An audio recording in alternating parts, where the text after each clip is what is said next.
Bem-vindos ao Realpolitik, uma conversa sobre política e atualidade todas as semanas aqui na Rádio Observador e em podcast. Eu sou o Miguel Pinheiro. E eu sou o Sérgio Sousa Pinto. Sérgio, nós hoje vamos falar sobre presidenciais, claro, tivemos o único debate desta segunda volta. Mais tarde também vamos falar sobre dois temas internacionais. Um pode ter a ver com a nossa política também, porque a Inglaterra está a aumentar o número de altos dirigentes do Partido Conservador que estão a passar para o reform do Nigel Farage, e vamos ver se pode passar o mesmo entre o PSD e o Chega. E também vamos conversar um bocadinho sobre o recuo de Trump na Groenlândia e o que é que isso significa para os europeus. Mas antes disso, tivemos o único debate desta segunda volta, foi visto por 3 milhões de pessoas, apesar de tudo, não está mal. Como é que olhaste para aquilo? E de que forma é que achas que aquilo se insere na estratégia de campanha eleitoral de cada um deles para esta segunda volta? Olha, eu acho que o André Ventura foi mais surpreendente, na medida em que foi ele que mudou radicalmente, pareceu-me a mim, de estratégia nesta eleição.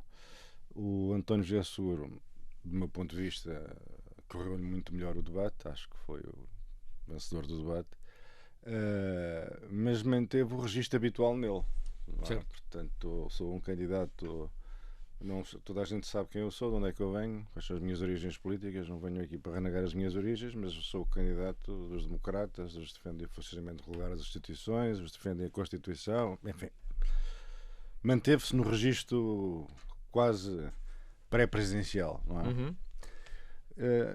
André Ventura tinha jogado aquela cartada que me pareceu, do ponto de vista do interesse dele, inteligente, de tentar associar António José Seguro a uma certa esquerda fossilizada ou pouco dada ao reformismo e incapaz de fazer avançar o país, para além de responsabilizar o PS por todos os males reais e imaginários de que padecemos, e ele reivindicar para si próprio a direita. Seria ele o homem da direita, o homem do reformismo, o homem da mudança, um homem para onde devia fluir como um Danúbio o voto descontente. Ontem apresentou-se no debate, talvez por efeito do conjunto de personalidades da área do centro-direita, da direita democrática, que vieram manifestar apoio a António José Seguro, decidiu apostar na cartada populista a casta e o povo. Eu estou aqui, represento o povo e candidato-me contra estes galácticos todos que andam para aí à travessa a apoiar o António José Seguro, e portanto contra as personalidades, contra estas emanações da casta. Aqui estou eu, o homem do povo, que representa o povo. Isto é a definição de populismo. Populismo é isto. Geralmente o populismo é a direita, mas também pode ser de esquerda. Todos nós nos lembramos o Podemos dizia a mesmíssima coisa. E o Bloco de Esquerda? Sim, o Bloco de Esquerda, sim. Os ricos. Sim, os ricos. Sim, os ricos, os banqueiros. Os ricos, sim. Bom, mas o Podemos era mais flagrante porque era igualzinho e preciso verbis. Era a casta, lá casta, não sei o quê. Então, pronto. E portanto houve uma alteração na estratégia do André Ventura. Se essa linha vai produzir algum efeito ou não, é algo que só saberemos no dia das eleições. Mas em si próprio é um fracasso. Ou seja, ele, por algum motivo, eu não sei se apenas observando o que todos nós observamos, ou se ele fez algum tipo de sondagem, se usou focus groups, não faço ideia, mas claramente ele percebeu que não estava a funcionar. Ele não estava a conseguir fazer passar a mensagem de que isto era um combate entre a esquerda e a direita, não é? Não conseguiu, e como o único acontecimento relevante que se produziu neste interim foi o aparecimento de Cavaco Silva e de um conjunto de outras personalidades a declararem o seu apoio ao seguro, eu imagino que o atrevimento de pretender representar toda a direita, ou seja, o essencial da direita, que é a direita democrática, ficou um bocadinho inverosímil. Sim, claramente Cavaco Silva e Paulo Portas, justamente, a também. tomada de posição desses dois, eu acho que não é tanto aquele manifesto que juntava gente muito diferente e juntava gente qualificada e gente desqualificada, acho que não é tanto isso, foi mais Cavaco Silva e Paulo Portas, se bem que tornou impossível manter essa narrativa, se bem que ele no debate assumiu uma posição, lá está, inverosímil, para usar a tua expressão, que é a seguinte: os outros não são de direita, só eu é que sou de direita, e faz-me lembrar mas isto também acontece do outro lado do espectro. Não, certo, mas mas isto tem sido uma tendência da direita, não é? Pronto, à esquerda houve uma altura em que nós víamos muito isso. Agora também, como o pêndulo virou para a direita, é normal que apareçam candidatos a portageiros da direita. Nós tivemos isso na campanha, na primeira volta, na campanha de Coutinho Figueiredo. Eu lembro quando nós aqui no Observador fizemos o votómetro, nós costumamos fazer um votómetro para todas as eleições, temos agora um votómetro para a segunda volta, tivemos um votómetro para a primeira. E pessoas da Iniciativa Liberal não gostaram da posição em que aparecia Coutinho. E até houve uma pessoa que publicou no Twitter uma coisa que era uma imagem em que depois colocava as pessoas onde ele achava que deviam estar. E então todos os candidatos da direita estavam colocados à esquerda, exceto Coutinho. Portanto, a única esquerda verdadeira, a única direita verdadeira era Coutinho. O resto era todo uns esquerdistas. E agora sobra André Ventura, que faz a mesma coisa. Paulo Portas é um socialista encapotado, Cavaco Silva é um socialista encapotado, tudo isto é tudo socialistas. E quando as pessoas têm este discurso, eu acho que as pessoas que mantêm o sangue frio começam a mandar vir aquelas camisas que se usam em algumas instituições, porque... Aquelas que amarram atrás. Certo, porque... Então agora não há ninguém de direita. As únicas pessoas de direita são André Ventura, Rita Matias e Pedro Frazão. Quer dizer, isto de facto não é verosímil, não se sustenta, não é? Mas eu às vezes na política eu também já tenho observado que se uma pessoa disser uma coisa que está em atrito com a realidade, que não adere à realidade, vezes suficientes, consegue transformar aquilo em realidade. Se calhar repara na forma como o Chega era visto inicialmente e na forma como o Chega hoje é visto. Tem existido uma grande uma evolução no sentido da desdramatização do Chega. O que é verdadeiramente o Chega? Bem, hoje já ninguém quer saber bem disso, não é? Aliás, essa inversão de estratégia ocorre também pelo contraste entre a clareza de Portas e de Aníbal Cavaco Silva relativamente às eleições presidenciais, que foram claros e taxativos, e as tais ambiguidades que Coutrinho e o Almirante Gouveia Melo e até a certa altura Marcos Mendes, depois disso com clareza, votem seguro e tal caso arrumado, e pairando acima de todos Montenegro, não é? Aquele primeiro-ministro que acha que as presidenciais são assim, um evento democrático que ocorre por esta altura, normalmente, e sobre o qual não tem que produzir qualquer pensamento ou opinião. Apesar de tudo, embora os poderes presidenciais não sejam os mesmos, compare-se isto com a compatibilidade com que no passado certos líderes políticos e partidários encararam as eleições presidenciais, consideravam que um presidente de uma determinada orientação política era um sério obstáculo à política que o governo pretendia desenvolver, como o teu a grande personalidade, que nunca é não é que nunca é demasiado lembrar, na qual tu te especializaste, que és o maior sacarneirólogo de Portugal, juntamente com a Maria João Vilés. E pronto, e acho que o discurso da esquerda e da direita, eu agora sou o dono da direita, sou o chefe da direita, eu vou ter mais votos do que o outro teve, vou ter parecidos, Quer dizer, portanto, estou aqui e agora vou enfrentar a esquerda, que são aquelas múmias que ficaram presas em 1960. Esse discurso funcionava diante da posição equívoca e ambígua de candidatos que representavam 60% do eleitorado e do primeiro-ministro, que também fez de conta que nada tinha acontecido e que estas presidenciais não tinham consequências políticas. A partir do momento em que começam a aparecer personalidades de direita, que não se pode fingir que não existem, porque estão ali e são audíveis, e são taxativas, e são claras, e dizem: toda a gente sabe quem sou e de onde eu venho, sou de direita, apoio António José Seguro, boa tarde, muito obrigado.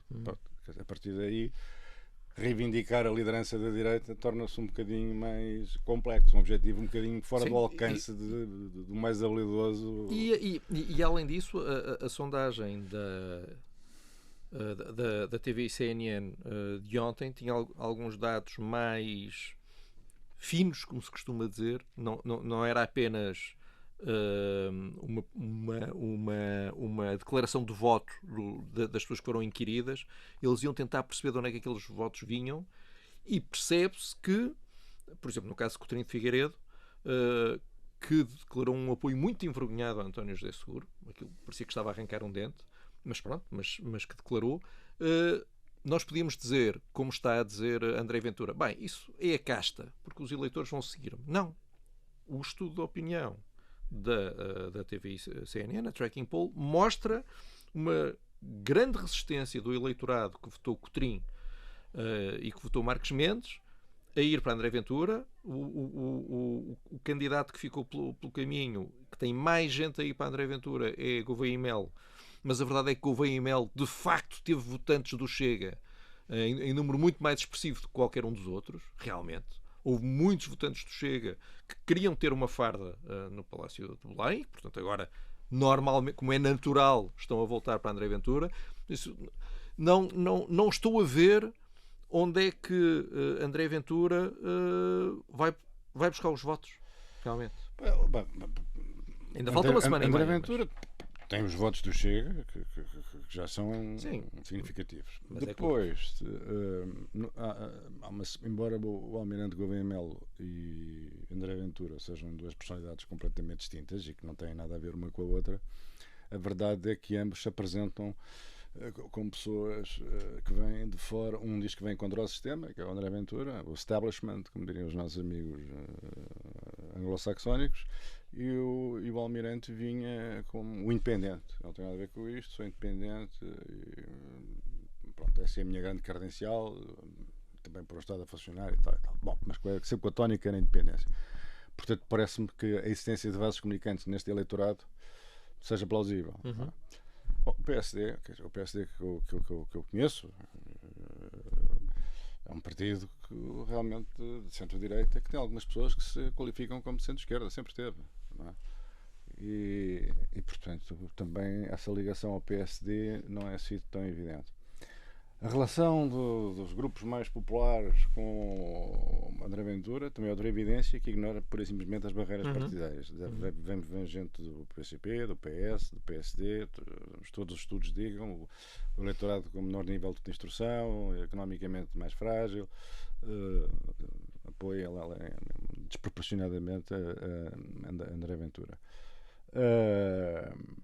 E Coutinho, quer dizer, imaginar que um liberal possa apoiar um candidato que fala nos três Salazares, antigamente é que era bom e não sei mais o quê, quer dizer, que revela instintos autoritários disfarçados na conversa do presidencialismo ou do reforço dos poderes presidenciais. Quer dizer, como é que um liberal é o oposto? Não é? É o oposto. Um liberal, o liberalismo não tem um significado só económico, tem um significado político. Não é? Os liberais são os mais sensíveis defensores das liberdades. Aliás, as suas objeções ao socialismo democrático e à social-democracia consideram que elas são demasiado constrangedoras da liberdade individual. E de repente aparece-lhe pela frente alguém que diz: estou aqui para pôr esta bandalheira na ordem, vou chamar o Primeiro-Ministro. Sou Primeiro-Ministro, o que é que anda a fazer aquela Ministra? Não vi nada esta semana que digno de nota. O melhor é despedi-la. E agora não sei o que é tal. Eu sou um presidente presidencial. Reforçar os poderes do Presidente. Quer dizer, há aqui uma tónica, evidentemente, de concentração de poder e de valorização e reforço da autoridade do chefe do Estado, que é completamente estranho ao espírito da Constituição e que deve horripilar qualquer... Até porque os liberais são parlamentaristas por definição. Mas de onde é que vem esta dificuldade da iniciativa liberal? Eu acho que o Coutinho viu isso mal, depois corrigiu. Fizeste bem a lembrar que ele deu essa orientação que realmente pareceu arrancada a ferros, mas lá deu uma orientação. Sim, mas atenção, convém não nos esquecermos. A iniciativa liberal, enquanto partido, decidiu não dar nenhuma indicação de voto. Marina Leitão. Não é? Isso leva-nos para outra discussão que também é interessante, que é a viragem à direita da iniciativa liberal. Certo, pois. Houve uma viragem à direita da iniciativa liberal. Mas o Coutinho é estranho que tenha tardado em dar essa orientação, essa recomendação, ou pelo menos dizer àqueles que o seguem, os seus apoiantes e eleitores, que vou fazer isto, vou votar no António Seguro e tal. Porque justamente há muita gente descontente com, por exemplo, com a governação do Partido Socialista. Não é? O Partido Socialista, convém lembrar, partiu de uma maioria absoluta para um resultado dos piores da sua história e passou a terceiro partido. Então, quem eram estas pessoas? O que é que aconteceu a estas pessoas? Para que elas foram? Estas pessoas votaram noutros partidos. E certamente muitas terão votado na iniciativa liberal. Não queriam votar nos partidos da direita tradicional, porque são pessoas que se consideram pessoas de centro-esquerda, moderadas e tal, mas que não sentiam um grande problema em votar na iniciativa liberal, sobretudo no tempo do Coutrinho e mais ainda talvez do Guimarães Pinto. Eram figuras pelas quais a esquerda moderada tinha manifestamente simpatia, em que era fácil votar. Eu acho que Coutrinho não valorizou não valorizou suficientemente a esquerda, que deu a maioria absoluta a António Costa e ao PS e que depois atirou. E para onde é que ela foi? E eu estou convencido que uma parte foi para o PSD, como é evidente. E pronto, acho que foi um erro de avaliação. Mas de facto há uma clara viragem à direita da iniciativa liberal, do João Coutinho Figueiredo, que não começou hoje, nem começou nesta campanha, mas que tem sido evidente e que tem acontecido debaixo de uma bandeira que eu acho que explica esta hesitação, que é o contra o socialismo. Esta coisa que também o Javier Milei tem muito, em que a grande adesão ao Milei cola é contra o socialismo. Essa é a grande cola. E explica um bocadinho esta passagem. Enfim, usar a palavra deriva é mau, porque isto até pode ser bom. Eu não estou a dizer que isto é uma evolução. Mau. Sim, é uma... Enfim, repara que na Europa tu tens liberais muito diferentes, não é? Os liberais alemães são bastante à direita, os liberais ingleses são bastante à esquerda. É isso. E portanto eles estão a ir à procura do lugar deles. Sem dúvida.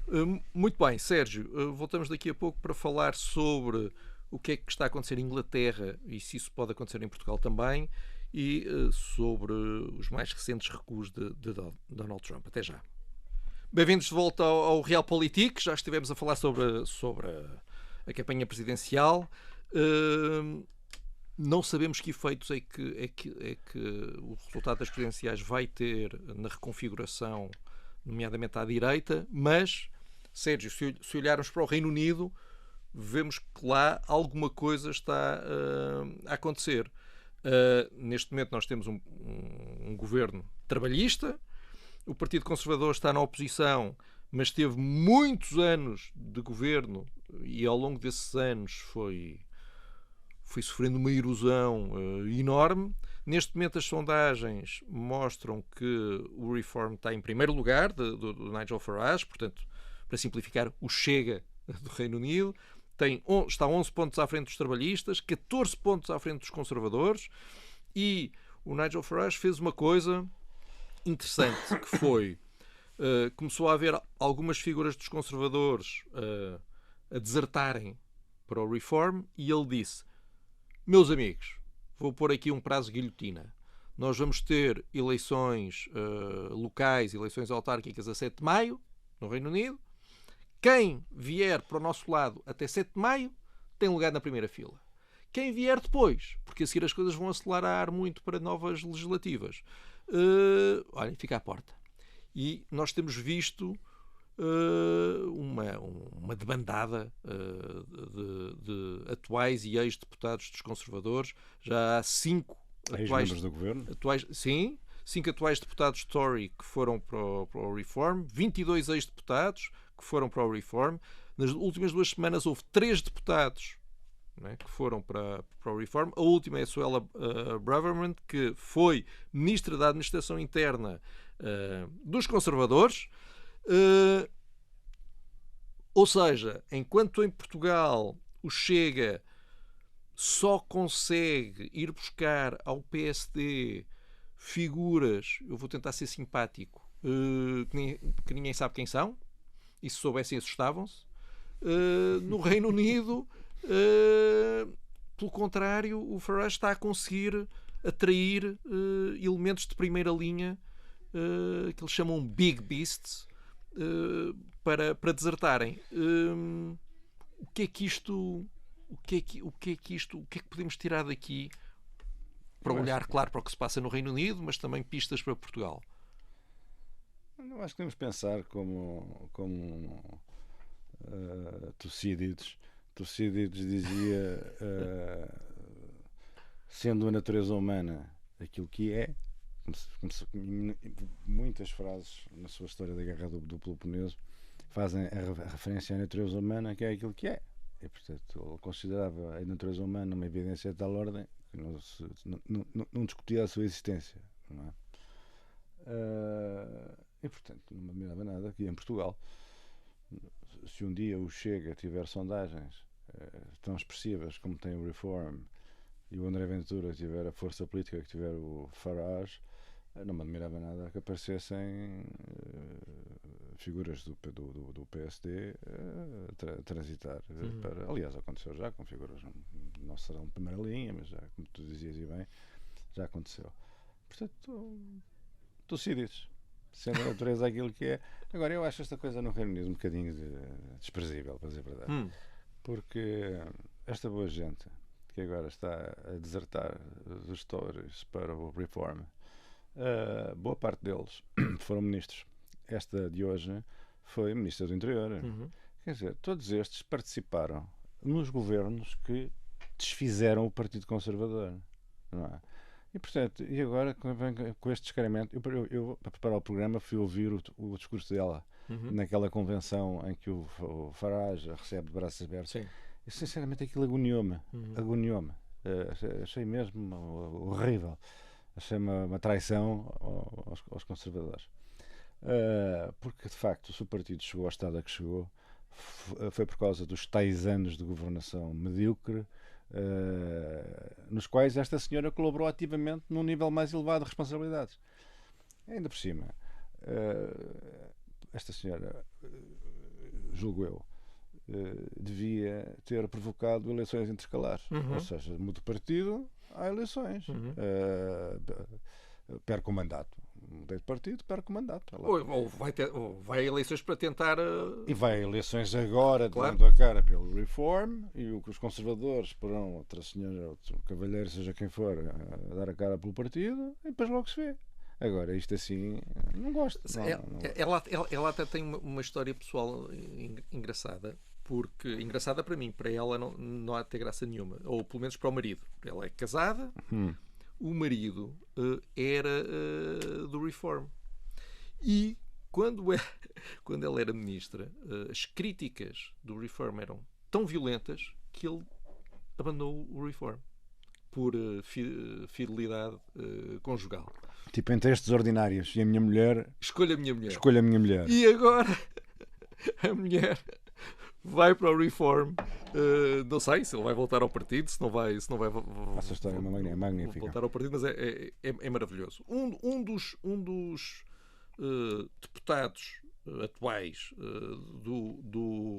do Partido Conservador que foi para o Reform, que era considerado o Danny Kruger, que é considerado era uma grande esperança dos conservadores, escreveu um artigo com uma teoria interessante, pelo menos, não é? Ele diz que de 100 em 100 anos há uma mudança na direita britânica.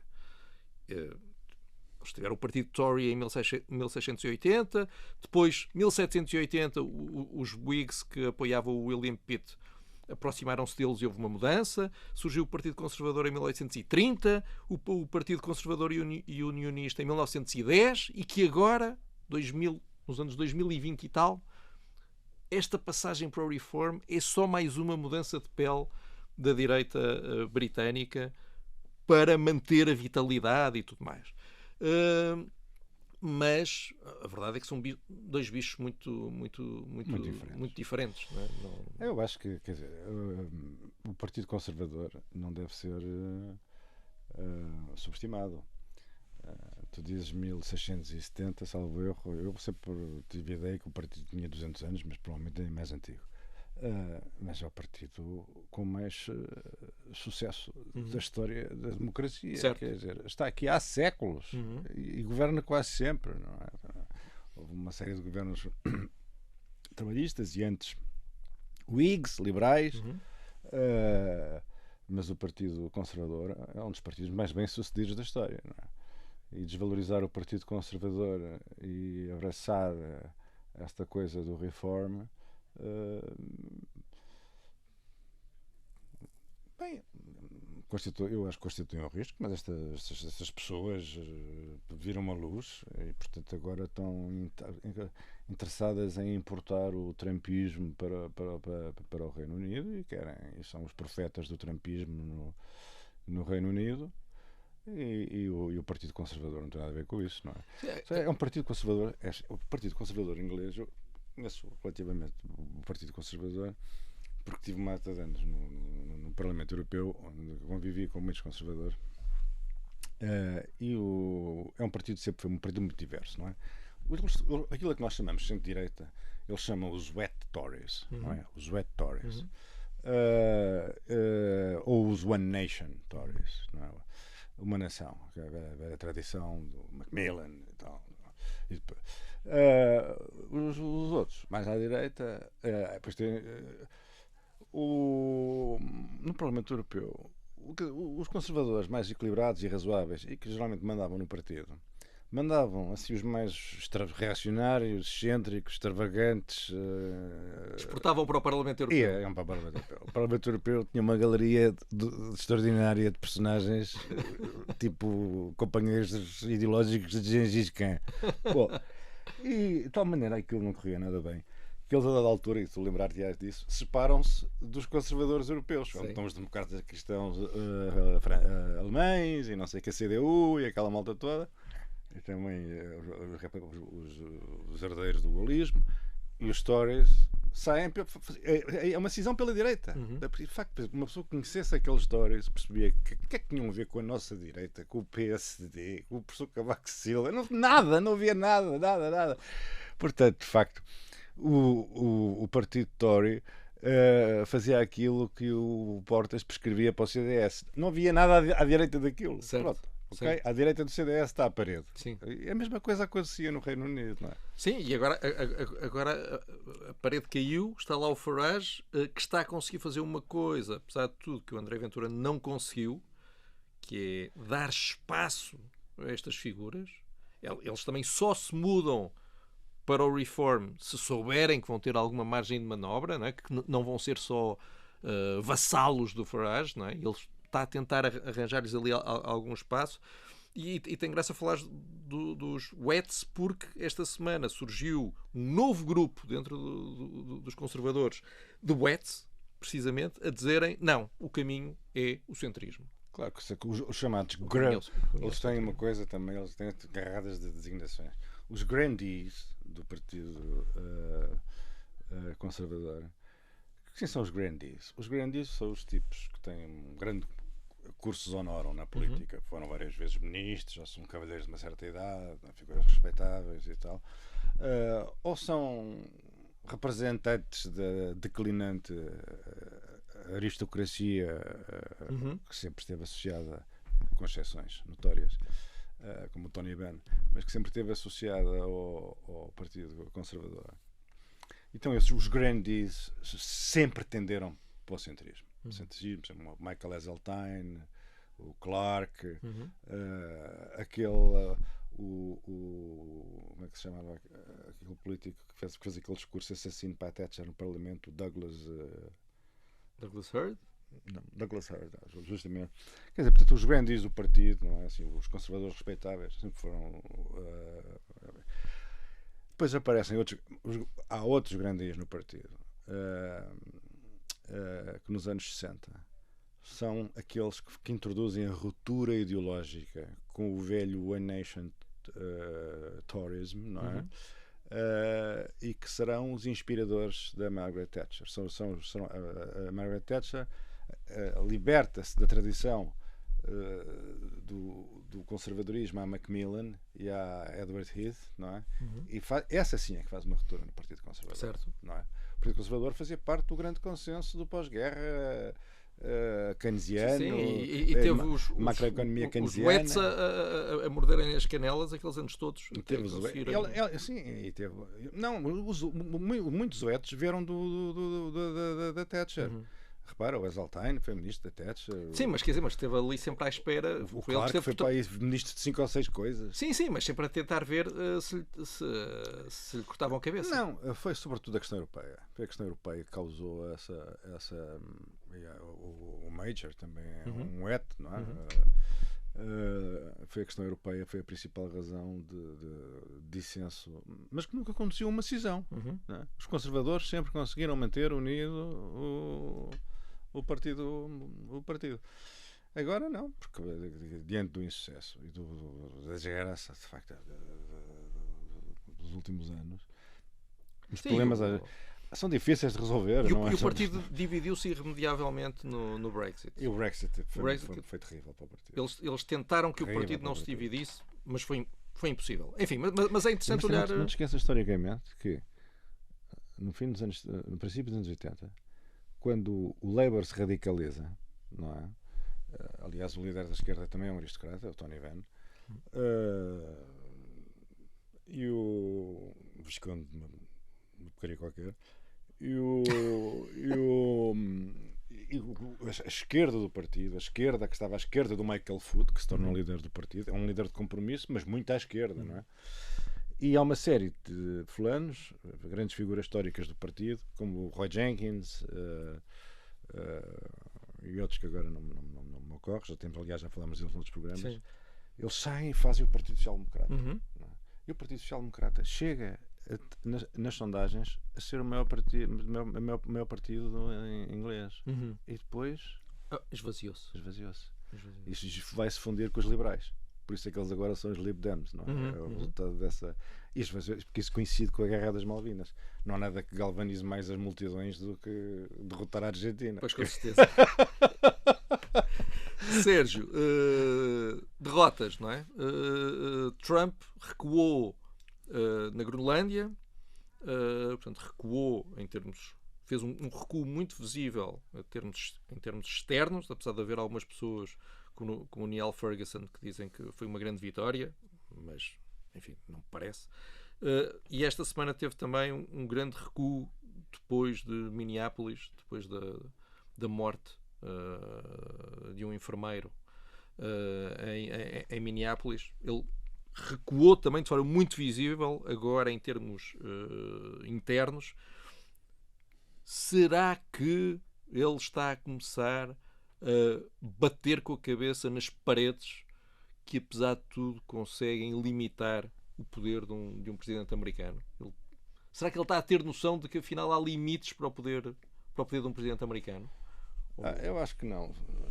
Não é frequente a cabeça melhorar batendo repetidamente numa parede. Eu conheço casos em que sim. Pronto. Mas eu acho que não. Eu acho que é um homem que só percebe a lei da força e as relações a correlação de forças, não é? E provavelmente tem uma percepção aguda de quando a situação lhe é desfavorável porque o oponente lhe faz frente. E temos que ter presente que ele tem-se revelado um valentão diante de indefesos, não é? De países indefesos, não é? Com os poderosos, o registro de Trump já exibe o tal reconhecimento da correlação de forças. E neste caso eu estou absolutamente persuadido de que o que mudou a opinião de Trump em relação à aventura deslocada de invadir a Groenlândia,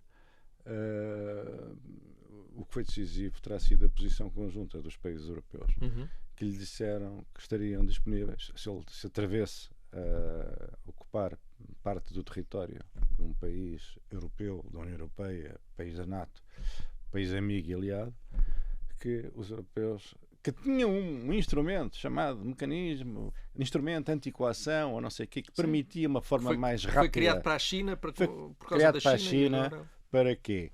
Para se poderem ativar tarifas sem aqueles procedimentos todos tipicamente europeus. Portanto, uma forma mais abreviada de retaliação comercial.